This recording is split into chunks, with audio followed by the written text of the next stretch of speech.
Hola chicos, ¿qué tal? Bienvenidos a más una clase de lengua española. Yo soy la profesora Elisiane y hoy en esta clase vamos a aprender un poquito al respecto de un país hispanohablante. A ver, aqui vamos ver quais são os objetivos da nossa aula então, antes de iniciarmos. Então é conhecer e analisar os elementos culturais de diferentes países da língua hispânica. Aqui em específico vamos ver a respeito de um único país. Perceber que a língua estrangeira moderna oferece meios de compreensão de diferentes culturas e de apropriação e valorização de sua própria cultura. Vamos a reflexionar. ¿Sabes que é trotamundos? Você já ouviu essa expressão alguma vez? Trotamundos? A ver, chicos, aquel que tiene entusiasmo por viajar y lo hace con mucha frecuencia. Aquela pessoa que adora viajar, viaja muito. Segundo la RAE, o dicionário de la Real Academia Española, trotamundos es un aficionado a viajar mucho. Vamos ver aí, nós temos as imagens, pontos turísticos de um local, imagens muito bonitas que atraem los viajeros, bien? E agora, vamos a ler um pouquito, já começando a abordar o tema de viaje, de conhecer um outro país, bien? Então, vocês acompanhem aí a leitura comigo. Um homem necessita viajar por sua conta, no a través de historias, imágenes, libros o la televisión. Necesita viajar por sí mismo, con sus ojos y pies para entender lo que es suyo, para un día plantar sus propios árboles y valorarlos, conocer el frío para disfrutar del calor y lo contrario, sentir la distancia y el desalojo para estar bien bajo su propio techo. Então aqui existem coisas bem importantes para nós analisarmos, Aqui no finalzinho ele fala, é importante você conhecer o frio para você saber valorizar o calor, el desalojo, o que é se sentir mal acomodado, para valorizar o conforto, Para você estar bem em seu lar, na sua casa. Continuando, um homem necessita viajar a lugares que não conhece para romper essa arrogância que nos hace ver o mundo como lo imaginamos. Então ele fala que você precisa viajar para você ver realmente, de fato, como as coisas são. Para não ficar naquela imaginação, eu acho que é assim, mas para que você, de fato, conheça. E não simplesmente como isso pode ser, que nos hace professores e doutores de lo que não vimos. Então, muitas vezes a gente acha que tem conhecimento profundo sobre algo, mas é algo que realmente a gente não conhece. Quando deveríamos ser alunos e simplesmente ir a ver. Então, ele fala que, de certa forma, você tem uma lição de humildade, tendo essa experiência de ir a lugares distintos, conhecendo povos, formas de viver distintas. Vamos já fazer a nossa primeira atividade a respeito da leitura. Que quer dizer Amir Klink com a frase um homem necessita viajar por sua conta, não através de histórias, imagens, livros ou la televisão? Escreve com tus próprias palavras. Eu vou deixar um tempo para você responder essa questão e já voltamos para corrigir, para mostrar a nossa sugestão de resposta.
Muy bien. Vamos lá então, vamos ver aí a sugestão de resposta que temos, que é preciso vivenciar com seus próprios olhos, experimentar, sentir, por exemplo, o viento ou o calor do lugar, é conhecer uma outra cultura e a forma como vivem e como pensam estas pessoas. Bem interessante, uma experiência realmente muito importante. Vamos para a atividade 2 ainda, sobre o relato de Amir Klink. Contesta as perguntas. Para que hacemos um relato de viagem? Então, você vai tentar lembrar do que nós lemos, recordar, pensar um pouquinho e responder. Quem vai a ler este relato? Quem geralmente faz a leitura desse tipo de relato? Pensem um pouquinho, respondam e já voltamos para corrigir.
Listo, chicos, vamos entonces a conferir nuestras respuestas.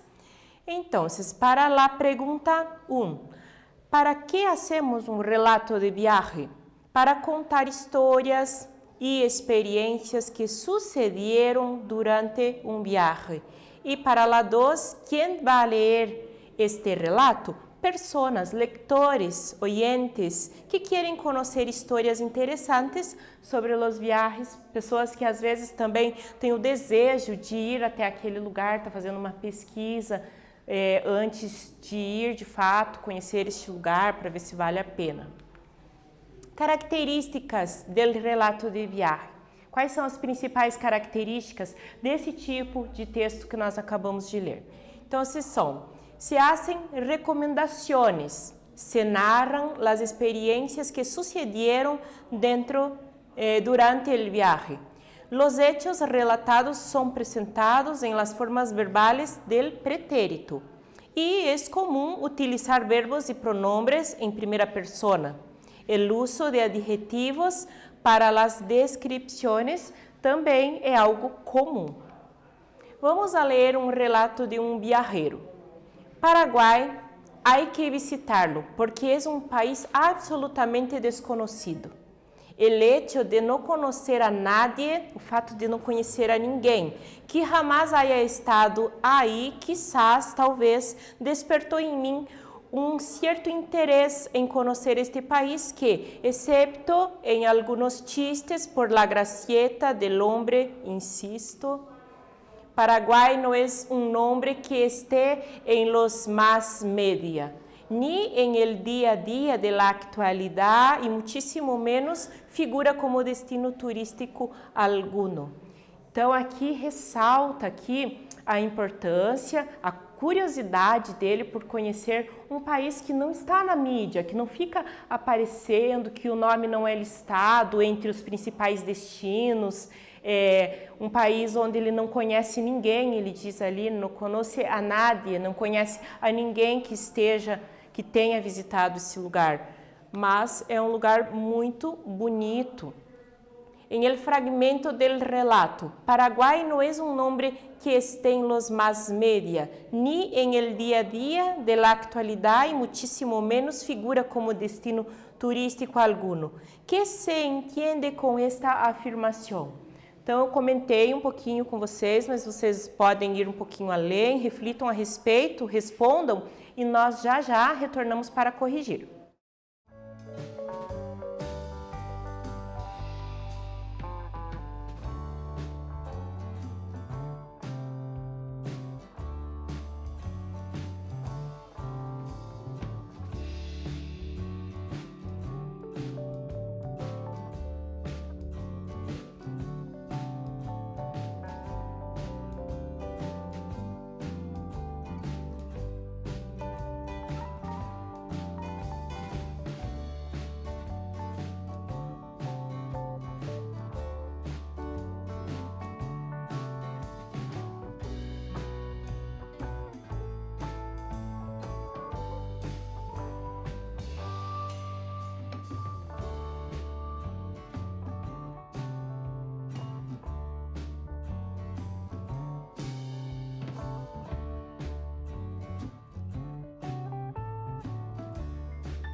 Muy bien, a corrigir entonces. Vamos ver então. O que se entende com esta afirmação aqui, com este fragmento que diz que Paraguai não é um nome que esteja em los más media? O que seria essa expressão más media? Que não está na mídia, que não está entre os principais destinos, né? O que significa essa expressão? Vamos conferir.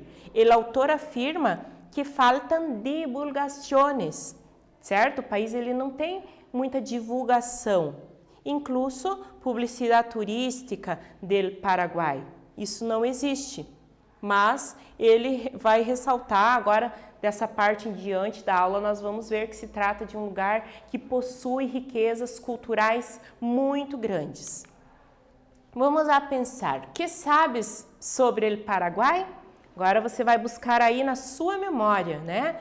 Qualquer coisa que você possa recordar. Acuérdate de las classes de História e Geografia e de tus conhecimentos de mundo. O que é que você lembra? Pense um pouquinho aí. Está pensando? Alguma coisa você já ouviu falar. Vamos ver aqui? Vamos começar? Ciudad del Este. Já ouviu falar? Né? Então é a primeira cidade que faz fronteira ali com o Brasil. É um nome que a gente ouve bastante, né? Sobre los indígenas. Também provavelmente você deve conhecer, saber que existe ali, que a origem, que esse povo que sempre esteve ali é indígena. Indígena de qual tribo, né? Da tribo Guarani, desse povo. Temos o Rio Paraná também, em geografia, pode ser que você se lembre de alguma coisa. O que mais as pessoas costumam lembrar são das compras mesmo, né? Guerra do Paraguai, que é a questão histórica. La Puente de la Amistad, então bem conhecida, a Ponte da Amizade, compras, Ciudad del Este. Então eu acho que são as partes assim do dia a dia que a gente mais ouve falar. Que tal conhecer um pouco sobre esse país? Vamos lá. Sobre o Paraguai. Oficialmente, República del Paraguai. El Guaraní, Tetã, Paraguai. Su capital y ciudad más poblada es Asunción. Hace frontera con Argentina al sur, sureste, suroeste y oeste. Bolivia al norte y noroeste. Brasil al este y noreste. Idiomas oficiais são espanhol e guarani. Bien? Então, eles usam essas duas línguas. Sobre la cultura y la tradición. El Paraguay tiene la base de su historia en la fusión de dos culturas y tradiciones, la europea y la guaraní del sur. Más de 80% de los paraguayos hablan el español y el guaraní y muchos han implementado el jopara. Não sei se você já ouviu essa expressão. O que é jopara?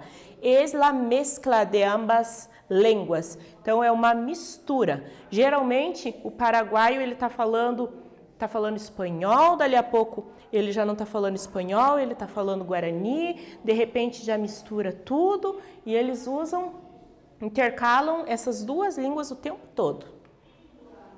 El ñanduchi, vamos ver aqui, o que é ñanduchi? Tradicional bordado que, según la leyenda, está inspirado en la tela de araña. Ñanduchi significa telaraña em guarani. É um encarre que sirve de ornamenta simbólica em danças paraguaias ou para adornar indumentárias, sombreros, chapéus, entre outros adereços, né? Então, nós temos aí nessa imagem um exemplo del ñanduti.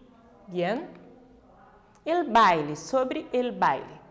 La galopera é uma dança popular paraguaia sem coreografia fijada, improvisada y tradicional, siendo sin duda la manifestación del pueblo. A la vez, es un género musical derivado, según etnólogos, de la polca paraguaya. Ahora sobre la gastronomía y bebidas. Primero tenemos la sopa paraguaya, que es hecha de harina de maíz, então a farinha de milho, queso, huevo, leite e cebola. E ela é assim mesmo, da forma que a imagem mostra. Não é aquele caldinho que nós estamos acostumados a ver, mas ela é naquele formato ali de um pedaço de bolo, uma torta. 2. La tipaçu. Es hecha de harina de maíz também, farinha de milho, grasa de cerdo, então a gordura do porco, huevos, cebola e carne sazonada, carne temperada. A imagem é essa última aqui, essa espécie de que nós conhecemos como uma esfirra, é um pãozinho com um recheio de carne. E em la 3, el tereré, que é bem conhecido por nós aqui do sul. El tereré é uma infusão de hierba e água fresca, água fria. Bien? Agora te toca a ti, tá? Eres um trotamundos, tá? Pense que você adora viajar, você tem a possibilidade de fazer várias viagens. Quais lugares desejarias conhecer?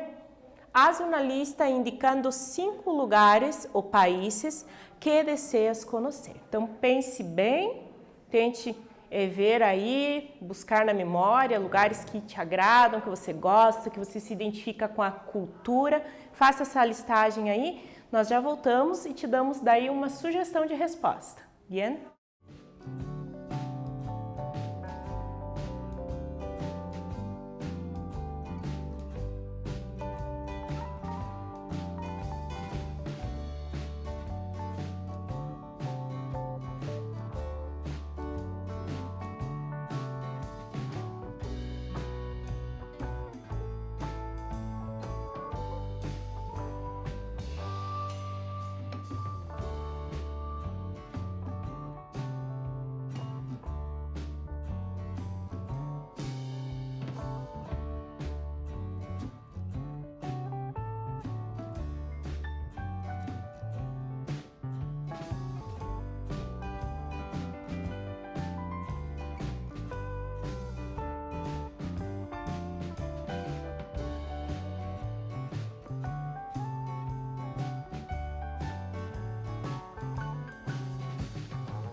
Muito bem. A ver, então, vamos ver a sugestão de resposta que temos acá.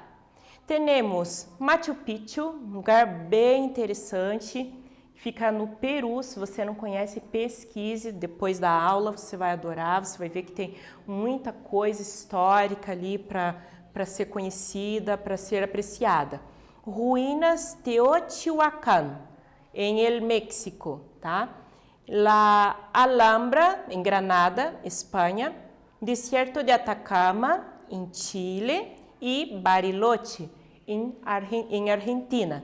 Então, são aí as sugestões, são lugares preciosos, muito bonitos, né? Reconhecidos, destinos turísticos aí que turistas do mundo inteiro buscam. O que aprendemos? Vamos então agora só relembrar um pouquinho o que nós vimos nesta aula.